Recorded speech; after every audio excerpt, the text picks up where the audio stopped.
Good morning. Today, 26th August 2025, Tuesday. Wisdom of Word of God morning ડિવોશનમાં આપ સર્વનો આવકાર કરવામાં આવે છે અને પ્રેમી સલામ પાઠવવામાં આવે છે.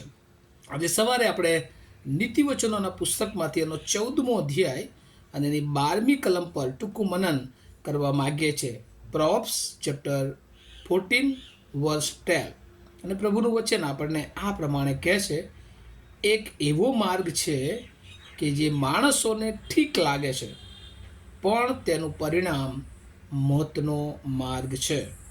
એનઆઈવી બાઇબલ પ્રમાણે પ્રોવ્સ chapter 14 વર્સ 12, there is a way that seems right to man, in the end it leads to death.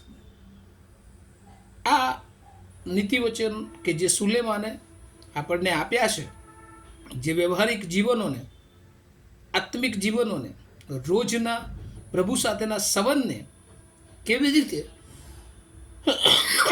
આપણે મજબૂત કરી શકીએ એ બાબત સંબંધી આપણને જણાવવામાં આવ્યું છે.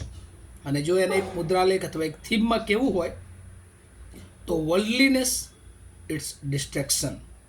જે દુનિયાની વાતો છે, જે જગતની બાબતો છે, એ માર્ગ જો આપણે અપનાવીએ છીએ તો આપણે નાશ તરફ જઈએ છીએ. હવે આ માર્ગોની વાત ઘણી બધી અગાઉ પણ આપણે કરી છે અને એમાં કેટલાક માર્ગો છે કે જે દુષ્ટનો માર્ગ, એ એવો માર્ગ છે કે માણસોને તો એ ઠીક લાગે છે, પરંતુ એ રોડ્સ ઓફ ડેથ, મરણ તરફ લઈ જનારો એ માર્ગ એ જોવામાં આવે છે. દુષ્ટનો માર્ગ એટલે બીજા અર્થમાં પાપનો માર્ગ, કે જે ઘણા લોકોને સેફ લાગે છે, સ્ટ્રેટ વે જેવો લાગે છે, પરંતુ તે રોંગ વે છે. નીતિવચન 7 અને 27માં જે લખવામાં આવ્યું છે ને, તો વ્યભિચારનો માર્ગ, અને એ પણ ખૂબ આકર્ષણનો માર્ગ હોય છે. ઘણાને એ હેપીનેસ લાગતો માર્ગ છે.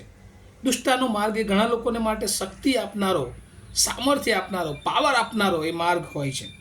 ઘણા લોકોને એવું લાગે છે કે એ દુષ્ટતાના માર્ગ દ્વારા એક ગુડ, સારું લાઈફ એ બનાવી શકે છે, અને એવી બધી બાબતો એ જોવા મળે છે. પણ આ બધી બાબતો એ શરૂઆત હોય છે, કારણ કે શૈતાન એ લોભામણી બાબતો તરફ એ માણસને દોરી જાય છે. પરંતુ નીતિવચન એનો 12મો અધ્યાય અને એની 28મી કલમ જો આપણે વાંચીએ તો ત્યાં લખવામાં આવ્યું છે, નેકીના માર્ગમાં જીવન છે અને તેમાં મરણ છે જ નહીં. અને એટલે વાલાઓ, ક્ષણિક એ ભૌતિક બાબતો, એ દુનિયાની બાબતો, એ દુષ્ટતાની બાબતો, એ માર્ગ જ્યારે આપણે પસંદ કરીએ છીએ ત્યારે આપણને શરૂઆતમાં તો બહુ જ સારી પ્રગતિ લાગે છે.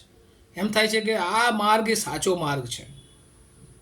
પણ જો માર્થી 7 અને 13 અને 14મી કલમમાં આપણે જોઈએ તો 2 પ્રકારના માર્ગની વાત કરી છે.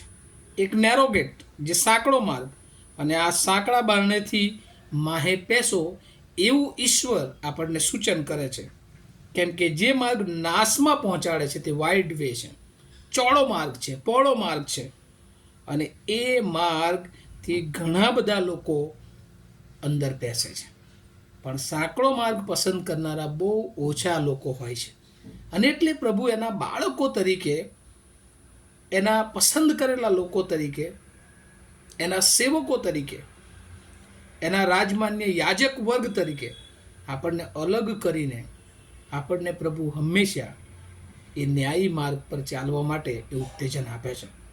અને એટલે જે દુષ્ટતાનો માર્ગ છે, જે લોભામણો માર્ગ છે, જે આ દુનિયાની ભૌતિક બાબતોને આકર્ષણ આપનારો માર્ગ છે, એ માર્ગથી આપણે દૂર રહેવાનું છે. અને કારણ કે there is a way that seems right to man. માણસને ઘણી બધી વાર એ સારો અને સાચો માર્ગ લાગે છે, પણ અંગ્રેજીમાં બહુ સરસ લખ્યું છે, in the and it leads two death. અને એ અંતમાં જેમ જેમ આપણે આગળ વધીએ છીએ ત્યારે એનો અંત એ નાશમાં લઈ જનારો હોય છે. પાપમાં જીવન એ શરૂઆતમાં એવું લાગે છે કે બહુ જ અદ્ભુત, આનંદ આપનારું જીવન છે, પણ જ્યારે પાપમાં ગરકાવ થઈ જવામાં આવે છે અને પાપ એની પરાકાષ્ઠાએ પહોંચીને પાપ એનો ગુણ બતાવે છે, ત્યારે માણસ એમાં ફસાઈ જાય છે. જેમ કોઈ પક્ષી શિકારીની જાળમાં ફસાઈ જાય છે એમ માણસ એ દુષ્ટતામાં શેતાનના હાથમાં એ પકડાઈ જાય છે અને એ રીતે પછી એનું જીવન જાણે કે એ શેતાનના કંટ્રોલમાં આવી જતું હોય છે. અને એટલે વાલાઓ, પ્રભુ આજે સવારે આપણને બધાને કહે છે કે આપણે દુષ્ટના માર્ગોથી દૂર રહીએ.